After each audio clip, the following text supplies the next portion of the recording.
So in this one here, we'll do some examples of the binomial theorem and illustrate what we can do with it. So this first one here is to expand the this fourth power of a binomial. Binomial because it has two terms on the inside, and in this case the n is 4. And I'll just scroll up real quick to remind you of the form that we're going to be using. So I'll write it first of all in this form here. Let me see, make sure you get a glance at it there. So hopefully you have that written down someplace, and I'm going to go ahead and apply it here then. So to expand this is going to look like the summation. K starts at 0 and runs up to n, which is 4. In here we'll have 4, that's n, choose k. And then we'll have the first term, which is 2x, and the next term, which is not 3y, it is minus 3y, because the binomial theorem is stated with a plus in there. So a here is 2x, and b is minus 3y. That is the sum of those. A plus b is equal to 2x minus 3y. Now I have to put the powers on these over here. So let's see, k is the power that we're going to use for b in the way that we've written this down. So this will be k here, and this will be n minus k on a 2x, but that's 4 minus k. So in this case here we could actually write it out. There are 5 terms because k goes from 0 to 4, and so this will be 4 choose 0, which is 1. That's 4 choose 0. Times 2x to the 4th power, and then minus 3y to the 0 power. We usually don't even write that in, right? It's just a 1. Then the next one will be 4 choose 1, which is 4. That looks horrible. 4 choose 1 is 4. And then we'll have 2x cubed and minus 3y to the 1st power. The next one is 4 choose 2, and you can quick calculate that to see that that's 6. And that'll be 2x squared minus 3y squared. And then we're not done. Now it's plus 4 choose 3 is also 4. I'm assuming you're going to check these calculations. They're pretty simple. 4 choose 3 is 4. And then here we have 2x minus 3y cubed. And then finally, the last one will be plus 4 choose 4, which is 1. And that's times minus 3y to the 4th power.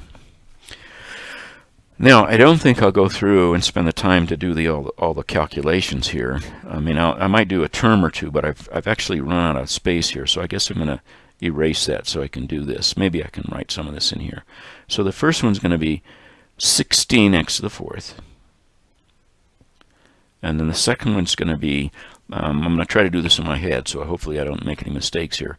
2 cubed is 8, times 4 is 32, times...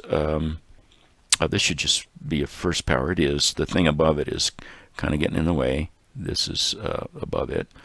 So back to this. 8 times 4 is 32, times minus 3 is minus 96. X cubed, y to the 1st power. All right, you see where the minus came from that minus right here. And then the next one, let me erase that. Let me go back to the blue. I don't know why I turned green here.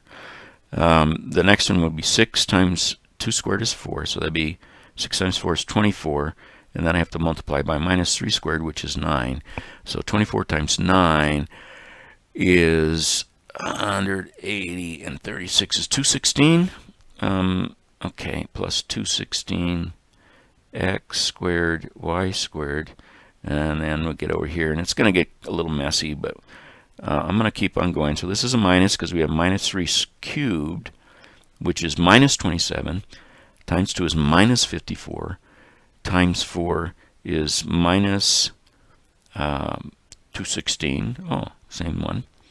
xy cubed, and then finally we get plus 81y to the fourth. Okay? So, for example, in some problems you might be asked the question, what's the coefficient of x squared y squared? Well, that's 216. What's the coefficient of x cubed y cubed? Well, that would be minus 216. These are the coefficients. Okay, let's do some more. So this one says find the coefficient of x to the sixth, y to the sixth. Find the coefficient of that term in x cubed plus 2y squared to the fifth. Is there an x to the sixth, y to the sixth term here? Well, let's see if that's possible. There's actually not, because to get a y to the sixth, we'd have to have 2y to the cubed. Oh yeah, it's going to work out. Would be 4y to the sixth, 8y to the sixth. So that gives us the 6. We'd need a 3 here, which means that k has to be 3. So the term is going to be 5, choose 3, that's k, and that's n. And I'm going to have x cubed to the 5 minus 3, and 2y squared to the third power. So I could have been driven by either the x cubed or the y squared terms to figure out how to get an x to the sixth, y to the sixth. That's going to equal 5 choose 3 is 10. Why? Because it's 5 times 4 times 3 divided by 3 times 2 times 1. And then this is x cubed to the square, so that's x to the sixth. And then we have 8y to the sixth, like so. So the coefficient is 80, putting this 10 here and the 8 together. That gives us 80 x to the sixth, y to the sixth. So the answer is 80. Okay, I better stop on that one there.